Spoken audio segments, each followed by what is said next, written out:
आज हम करेंगे विकासशील अर्थव्यवस्थाओं में परोक्ष करों की भूमिका, role of indirect taxes in developing economy. परोक्ष कर या अप्रत्यक्ष कर एक से दूसरे व्यक्ति को स्थानांतरित हो जाता है।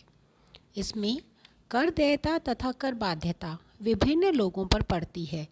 सीमा शुल्क, उत्पादन शुल्क को अप्रत्यक्ष कर के रूप में ही जाना जाता है क्योंकि इनका भार व्यापारी से उपभोक्ताओं को स्थानांतरित होता है। टेलर के अनुसार प्रत्यक्ष एवं परोक्ष करों का अंतर केवल स्थानांतरण के रूप में है। प्रत्यक्ष करों का अंतर नहीं होता जबकि परोक्ष करों का होता है। इस वीडियो के माध्यम से आज हम यह जानने की कोशिश करेंगे कि विकासशील अर्थव्यवस्थाओं में परोक्ष करों की क्या भूमिका होती है। इसके लिए हम कुछ बिंदु हैं जिनके माध्यम से चर्चा करेंगे, जैसे लेस इफेक्टिव और इंसेंटिव टू वर्क, कार्य के लिए प्रोत्साहन पर कम प्रभाव। मोर कन्वीनियंट, अधिक सुविधाजनक। नेक्स्ट है रिड्यूस इन्वेस्टमेंट इन लग्जरी गुड्स, विलासिता वाली वस्तुओं में निवेश कम करना। मोर फ्लेक्सिबल, अधिक लोचशील। इंड्यूसमेंट टू वर्क, कार्य के लिए प्रेरणा। और नेक्स्ट है नॉट कन्फ्लिक्टिंग विथ डब्ल्यूटीओ से संघर्षरत नहीं। पहला बिंदु हम हमारा लेंगे कार्य के लिए प्रोत्साहन पर कम प्रभाव। परोक्ष करों जैसे बिक्री कर, उत्पादन शुल्क आदि का कार्य बचत और निवेश के प्रोत्साहन पर कम विपरीत प्रभाव पड़ता है। अतः इन करों को प्रत्यक्ष करों के विपरीत प्रभावों को कम करने के लिए प्रयोग किया जा सकता है। इसके लिए वह अर्थव्यवस्था के विभिन्न क्षेत्रों में कर संभावनाओं को ज्ञात करने में मदद भी करते हैं। इस प्रकार के कर उपभोग को कम करने, विशेषतः किसानों की खाद्य सामग्री की खपत को कम करने में बहुत सहायक होते हैं, ताकि शहरी लोगों के लिए अधिक बाजार अतिरिक्त उपलब्ध हो सके। यह उनके द्वारा उपभोग की जाने वाली वस्तुओं पर कर लगाकर किया जा सकता है, ताकि उन्हें अपने उत्पादन का अधिक अनुपात पहले जितने उपभोग पदार्थों को खरीदने हेतु बेचना पड़े। दूसरा बिंदु है हमारा अधिक सुविधाजनक। कुछ परोक्ष कर जैसे आयात शुल्क है, उत्पादन शुल्क है, आय कर की तुलना में प्रशासनिक दृष्टि से अधिक सुविधाजनक होते हैं। उनकी चोरी नहीं की जा सकती। इन्हें कर एकत्रित करने का सबसे सस्ता उपाय माना जा सकता है।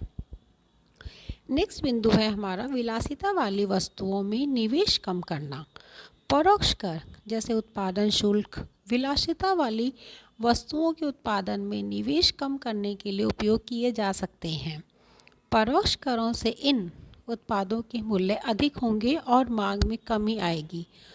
इससे अधिक उत्पादन और आवश्यक उद्योगों के लिए साधन पैदा होंगे। परोक्ष कर उच्च वर्गों वाली महंगी वस्तुओं पर होने वाले खर्च को कम करने का एक प्रभावी साधन है। इसका अर्थ यह है कि अप्रत्यक्ष करों के माध्यम से विलासिता वाली वस्तुओं के निवेश को हतोत्साहित करके ज़्यादा आवश्यक उद्योगों में संसाधनों का पुनर्गठन किया जा सके। नेक्स्ट है अधिक लोचशील, मोर फ्लेक्सिबल।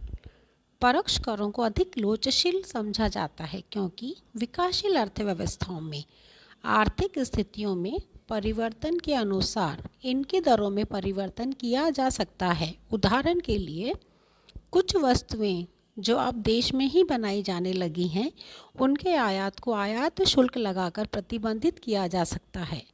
इस प्रकार मूल्य नियोजन और मूल्य परिवर्तनशीलता को केवल परोक्ष करों के माध्यम से ही प्राप्त किया जा सकता है। कार्य के लिए प्रेरणा, इंड्यूसमेंट टू वर्क। परोक्ष कर प्रोत्साहन का कारण भी है। यह वस्तुओं के मूल्य में वृद्धि करके जनता की वास्तविक आय को कम करते हैं। इन करों के कारण लोग अधिक काम करने के लिए प्रेरित होते हैं, ताकि करारोपण के उपरांत उनकी वास्तविक आय का स्तर पहले जैसा बना रहे। इस प्रकार की स्थिति दीर्घकाल में आर्थिक विकास का कारण बनती है। और नेक्स्ट बिंदु है हमारा कि WTO से संघर्षरत नहीं है। आयात शुल्क इस प्रकार लगाए जा सकते हैं कि WTO के प्रावधानों से उनका विरोध ना हो। विलासिता वाली वस्तुओं पर उच्च आयात शुल्क लगे। आयात शुल्कों के द्वारा ऐसे नवजात उद्योगों को संरक्षण दिया जा सकता है जिनमें विकास की अपार संभावनाएं हों। संरक्षण के कारण लोगों की बढ़ी हुई आय पर विकास हेतु कर लगाया जा सकता है। इससे देश में बढ़ने वाले उपभोग पर भी नियंत्रण लगेगा।